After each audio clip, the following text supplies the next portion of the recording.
Ал енді келесі өтетін тақырыбымыз бізде ең алғашқы фигурамыз үшбұрыш деп аталады. Үшбұрыш деген естігенсіздер деп ойлаймын. Не үшін үшбұрыш деп айтылған? Үш бұрышы бар, иә, үш бұрышы бар. Сондықтан айта салған. Түсінікті деген ойдамын. Мінекей. Бірінші бұрышы бізде альфа деген бұрышы бола қойсын. Мынау менде бета, мына біреуі гамма. Және де бұл бұрыштар бізде қалай белгіленген? Альфа деген бұрышы қарама-қарсы А деген қабырғаны қояды. Б-ға қарама-қарсы бұны қояды, гамма қарама-қарсы С-ны қояды. Осылай қойсаңыздар, өздеріңізде қателеспейсіздер есептің барысында. Енді қараңыздар. Бізде айтады үшбұрыштың бұрыштарынан, бұрыштан кетпей жатып бірінші бұрыш жайлы ақпарат беріп өте салайық. Үшбұрыштың ішкі бұрышы деген бар, және де сыртқы бұрышы деген бар. Ішкі бұрыштарының қосындысы бізде 180-ге тең екен де, соны не үшін екендігін мен айта кетейін. Альфа плюс бета плюс гамма бізде не екен? 180 градусқа тең екен. Енді осыны біздер дәлелдеп өтуіміз қатты қиын да емес екен. Астынан үш бұрышты сала салайық. Мінекей. Табанына параллель түзу жүргізе саламыз енді. Параллель өткізе салдым. Мына жердегі бұрышы менде альфа, мына жердегі қандай еді? Гамма, мына жерде немене тұр? Бета тұр, иә? Енді сәл жақсылап қарап отырсаңыз, Z көріп тұрсыздар ма мына жерде? Айқас бұрыш көріп тұрсаңыз, альфа қайда өтіп кетеді? Мына жерге өтіп кете салады, иә? Айқас бұрыш бойынша. Мына жерде Z-тің обратныйын көріп тұрсыз ба? Мына жерге немене өтіп кетеді? Гамма өтіп кете салады, иә?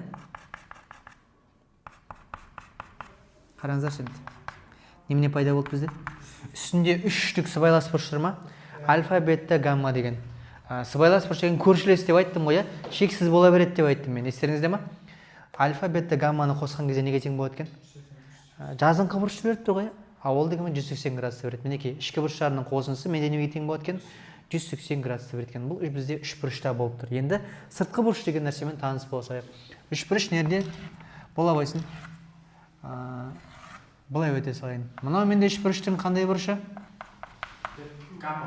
Гамма деген бұрышы ғой біздің. Мына бір сызбабыз бойынша. Соның мынау сыртындағы бұрышына түзудің жалғасы. Байқадыңыздар ма? Мына жердегі бұрыш менде немене болады екен? 180 минус гамма дегеніміз, бұл бізде үш бұрыштың несі? Сыртқы бұрышы болады екен. Енді мына нәрсеге қараңыздар. Сыртқы бұрышта нешеу үш бұрышта? Жақсылап қарасақ, бүкіл қабырғасын жалғастырып жіберетін болсақ, сыртқы бұрыштар нешеу болады? Өзі үш бұрыш болса, қалай төртеу қылып жібереміз? Алтау болады әрине, бірақ сыртқы бұрыштарды біреу деп есептейміз да. Мына қабырғаны қазір жалғастырып жіберетін болсам, вертикаль болып нәбетке өтіп кетеді ғой. Бір бұрыштың жанында екеуі болып кетті. Нәбетте де екеуі пайда болады да, бірақ соның біреуін ғана айтады. Сыртқы бұрышы деп тек біреуін айтады да, екіншісі оған тең ғой, оны тастап кете саламыз деп айтады. Енді осы үш бұрыштың бүкіл қабырғасын жалғастыра салайық. Біреуін бүйте салайық. Мынаны бүйте салайық. Мынаны бүйте салайық. Бірдеңеге лақтыратын бірдеңеге ұқсайды, ниндзя кинода сүйрекен дей ма? Соған ұқсайды. Мінекей. Мына бір бұрыш не дейміз? Альфаның сырты еді ғой. 180 минус альфа дейміз. Мына бір бұрышты 180 градус минус бета. Мына бір бұрышымыз қандай болады? 180 градус минус гамма болады, иә? Ішінде бізде немелер бар? Альфа плюс бета плюс гаммалар бар, иә? Мынарды қоя қойық, ладно. Альфа деп қойық. Мына бір бұрышын. Бета дейік. Мына бір бұрышын. Гамма дейміз. Енді қараңыздар, мына жерде неше жазыңқы бұрыш бар? Қой. Міне бірінші жазыңқы бұрыш тұр ма? Мына екеуі дұрыс па? Мына біреу тұр. Нерде 180 бар, иә? Нерде 180 бар емес па екеуі? Дұрыс па? Соның бәрін қосатын болсам, үш жазыңқы бұрыштың қосындысы қанша болу керек? 540 болу керек, иә? Бәрін қосайық онда. Бәрін қосайық. 180 градус минус альфа. Бірінші бұрыш.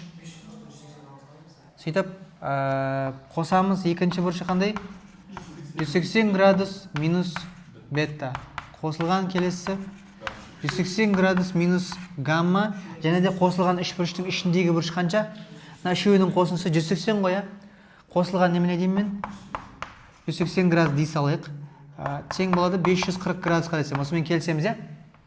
Дұрыс па? 180 дар жаққа өткізіп жіберетін болсам, үш бұрыштың сыртқы бұрыштарының қосындысы неге тең болады? Әрдайым 360-қа тең болады екен, мінекей. мынау бірінші бұрышы, мынау менде екінші бұрышы, мынау менде үшінші бұрышы болып тұр.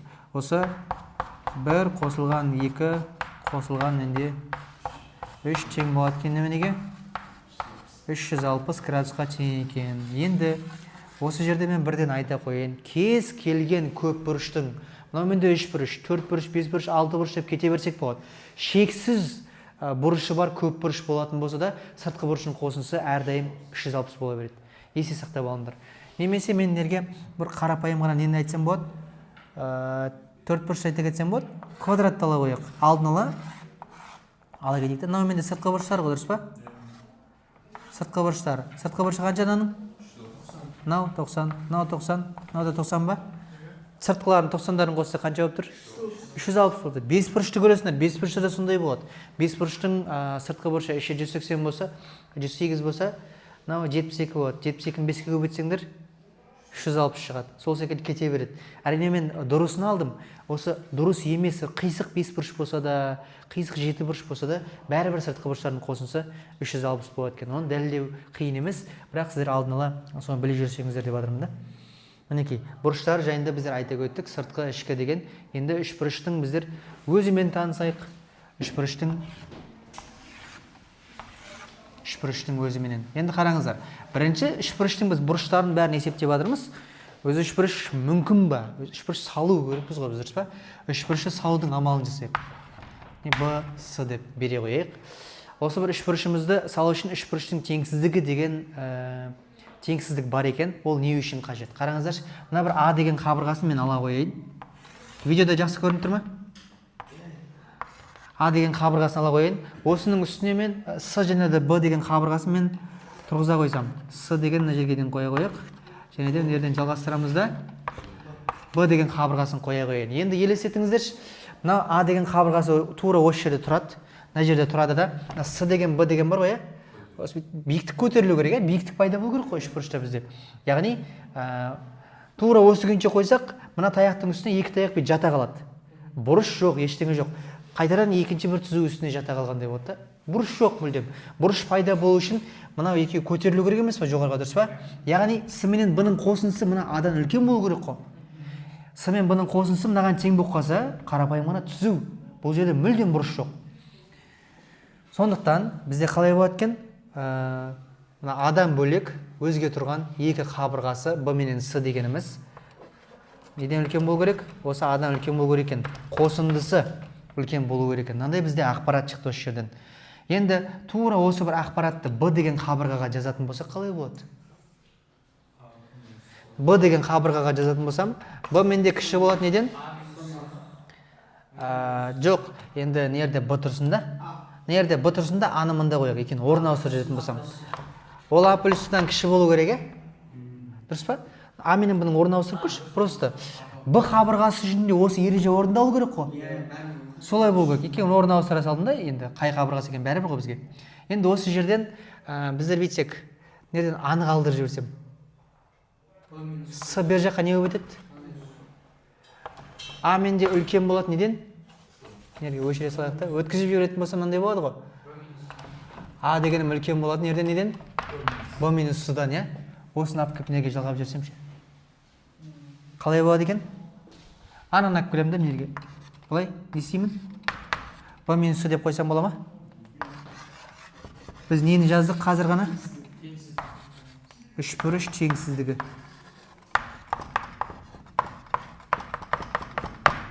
Үш бұрыш теңсіздігі. Мынау мүмкін болатын жағдай екен үш бұрыштың. Мына бос орынға біздер енді есеп шығарып көрейік, қалай болатындығын.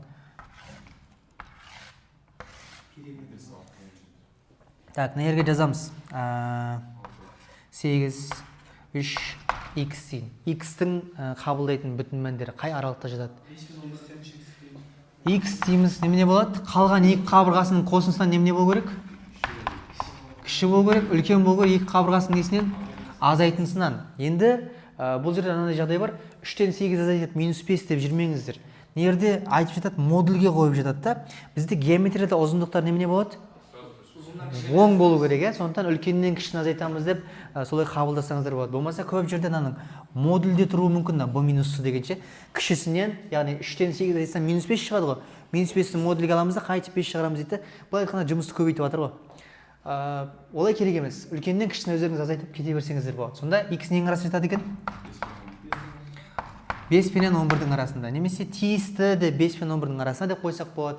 X-тің мәні 5,1 бірдеңе деп 10,9 деген сондай санға дейін барады, дұрыс па? Әрине ол кете береді, шексіз түрде алып жалғастыра беретін болсақ ше, ондық бөлшекпен алсақ. Осындай екен. Енді x-тің тиісті болатын бүтін мәндер деп айтатын болса 6, 7, 8, 9, 10 болады, иә? Енді жай сандарға тиісті десе ше, жай сан деп айтатын болса, мына аралықта қандай жай сан бар? 7 бар ғой? 5 кірмейді ғой, 5-тен үлкен болып тұр ғой. 7 болады? Болды ма? X-тің мәні жек қана 7-ге тең болады екен. Егер жай сан деп айтса, құрама сан деп айтса, жаңа 7-тен басқаның бәрі кіріп кетеді. Себебі жай сан емес сандар не болады? Құрама сандар болады, иә? Мінекей, айтуы мүмкін, 4-ке бөлінетін сан деп қоятын болса, қандай сан болады? Қайтаран 8 ғана болады, арасынан таңдап ала саласыңдар. Өз шарттарды бере береді екен. Енді мен қызық біріне айта кетейін. Үшбұрыштың бір қабырғасы бойынша периметрдің минимум мәнін айтуға болады. Маған мен 8 деп бере салайын. Периметрдің минимум мәні неден үлкен болады? Қандай саннан үлкен болады? Екі қабырғасын жазған жоқпыз біздер. Бір ғана қабырғасын бердім. Теңсіздік орындау үшін бізде екі қабырға керек еді, дұрыс па? Екі қабырға керек еді. Мына сұраққа жауап беріп бола ма? Бір қабырғасы берілетін болса, неде есептің барысында рандомын таңдасаңыздар да, бұл жағдай бізге керек та. Мына периметрдің мәні мен 16-тан үлкен деп айтам. Неге деген кезде қараңыздар, мынаны А дейін, мынаны Б дейін. Сәйкесінше үшбұрыштың ережесін жазатын болсам, 8 менде А плюс Б-дан немене болу керек? Кіші болу керек қой, осындай болу керек. Енді мына үшеуінің несін қоссам немене шығады менде? Периметр шықпай ма? Периметр шығады, периметр деген қоршауға кеткен ұзындық. 8-ге қосамын А плюс Б-ны. А плюс Б менде неден үлкен? 8-ден үлкен. Яғни, мына екеуінің қосылса да 8-ден үлкен сан, мынау 8. Қоссам 16-тан үлкен сан шықпай ма? Немене болу керек екен? 16-тан үлкен болады екен. Егер де үшбұрыштың бір қабырғасын беретін болса, периметрі соның 2 еселенгеннен үлкен болады. Егер 10 деп айтсам, периметр 20-дан үлкен деп айтасыңдар сендер. Түсінікті ма? Қандай сан берсем де, периметр одан 2 есе үлкен санды қабылдайды. Мінекей, осындай жағдай екен. Периметр дегеніміз енді осы жерде бір кішігірім ақпарат ретінде жаза кетсек те болады. А, Б, С дейтін болсам, периметр деген қоршауға кеткен ұзындық, дұрыс па? Неге тең болады? Осы 3 қабырғасының қосындысы. Қатты бір қиын нәрсе емес. Теңсіздігін айттық, периметрін айттық, бұрыштарымен бәрімен таныс болдық. Осымен видеоны аяқтай салайық.